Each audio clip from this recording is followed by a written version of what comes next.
మిత్రులారా నమస్తే. జగన్మోహన్ రెడ్డికి చాలా ఆప్తుడుగా ఉన్నటువంటి ఆత్మీయుడిగా ఉన్నటువంటి వైసీపీలో చాలా కీలకమైనటువంటి బాధ్యతలు నిర్వహించి తర్వాత రాజ్యసభ సభ్యుడిగా రాజీనామా చేసినటువంటి విజయసాయి రెడ్డి నిన్న చేసినటువంటి ఆరోపణ వైసీపీ వర్గాల్లో తీవ్రమైనటువంటి ఒక భూకంపం లాంటి ప్రకంపనలు సృష్టించి ఉంటుంది. ఎందుకంటే ఇప్పుడు పరాజయం పాలై అధికారం కోల్పోయినటువంటి పార్టీ వైసీపీ. కేవలం 10 మంది మాత్రమే ఎమ్మెల్యేలు అక్కడ మిగిలారు వైసీపీకి. అది వేరే విషయం. వాళ్ళల్లో ఎంతమంది ఉంటారో లేదు అనేటటువంటిది వేరే విషయం. అసలు జగన్మోహన్ రెడ్డి తన పార్టీని ఏ విధంగా కాపాడుకుంటాడు, ఏమిటి?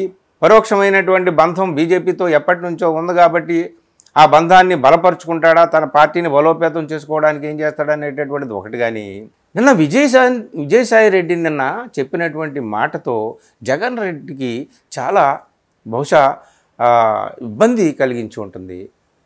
బాధ అనే మాట మనం వాడొద్దు, రాజకీయాల్లో బాధలు దుఃఖాలు ఏమి ఉండవు. కానీ జగన్మోహన్ రెడ్డిని ఇరకాటంలో పెట్టేటటువంటి మాటే విజయసాయి రెడ్డి మాట్లాడాడు. ఈ వార్త నిన్నటి నుంచి మనకి సోషల్ మీడియాలో, ముఖ్యంగా మెయిన్ స్ట్రీమ్ మీడియాతో సహా సోషల్ మీడియాలో కూడా వైరల్ అయింది. ఏమన్నాడు ఆయన?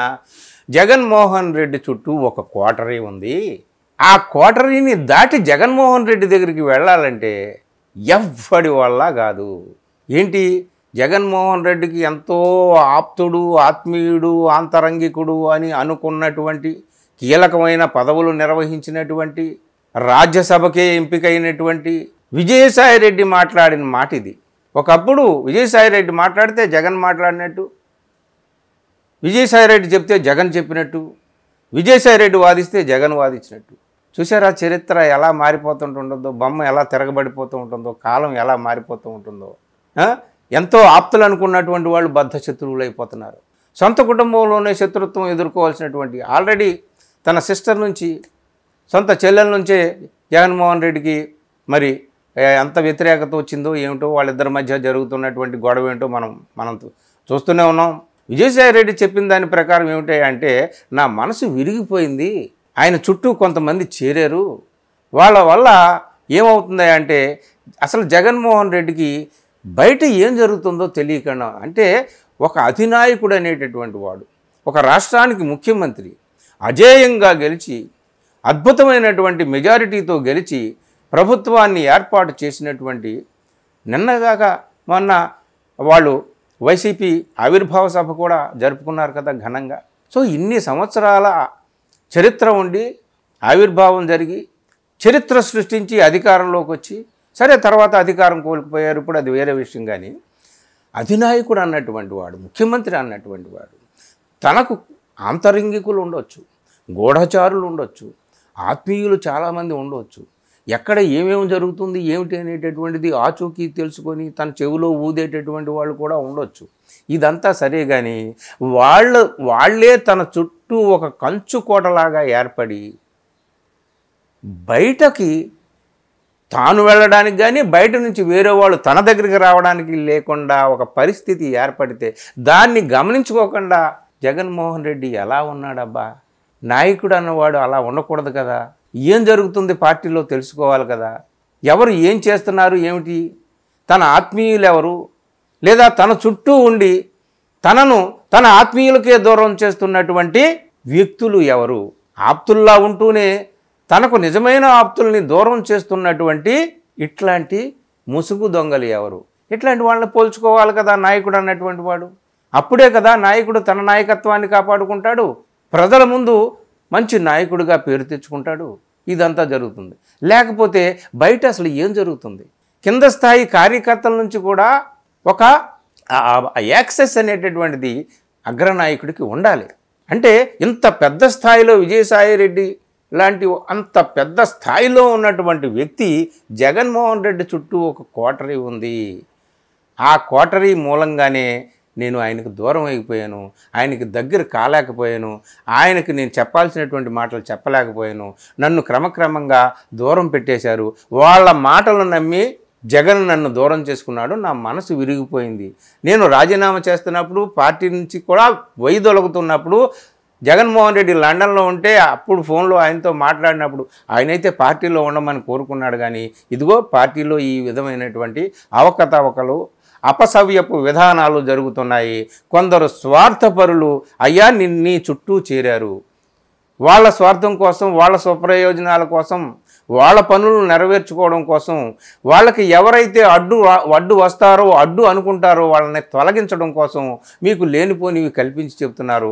అందుకే నా అలాంటి వాళ్ళు దూరం అయిపోతున్నారు. మీకు ఇది చాలా దెబ్బ తగులుతుందని నేను ఇంతకుముందు కూడా హెచ్చరించాను, ఇప్పుడు కూడా హెచ్చరిస్తున్నాను.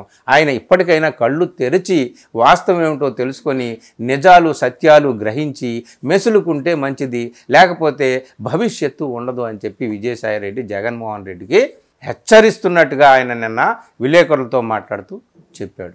అంతేకాదు జగన్మోహన్ రెడ్డికి సంబంధించినటువంటి మనుషులు ఏ విధంగా చూడండి, ఎంపీ వైవి సుబ్బారెడ్డి కొడుకు విక్రాంతరెడ్డి అనేటటువంటి వాడట జగన్మోహన్ రెడ్డి హయాంలో కాకినాడ సీపోర్ట్ లిమిటెడ్ అలాగే కాకినాడ సెజ్లోని 3,600 కోట్ల విలువైన ఓటాలను వాటి యజమాని కర్ణాటి వెంకటేశ్వరరావు నుంచి బలవంతంగా లాగేసుకున్నాడు. ఎవరు? ఎంపీ వైవి సుబ్బారెడ్డి కుమారుడు విక్రాంతరెడ్డి. ఈ విక్రాంతరెడ్డి మద్యానికి సంబంధించినటువంటి రాయబారాలు సల్పడంలోనూ వాళ్ళకు సంబంధించినటువంటి డీల్ కుదర్చడంలోనూ కీలక పాత్ర వహించాడు. ఇట్లాంటి విషయాలు కూడా ఆయన బయటపెట్టాడు. ఇవన్నీ చాలా భయంకరమైనటువంటి నిజాలు.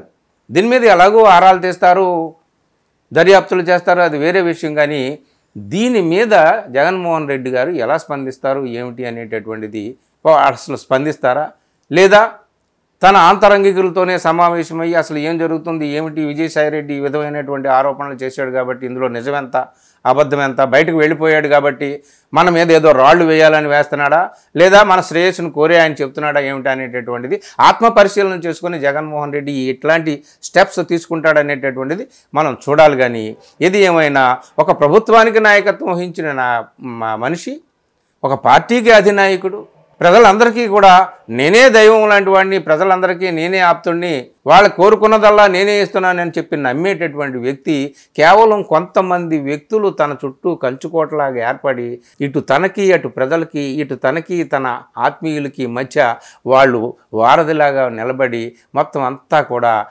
అల్లకల్లోలం చేస్తే ఇదిగో ఏమవుతుంది చరిత్రలో, ఇగో ఇట్లాంటి ఉదాహరణలే జరుగుతాయన్నమాట.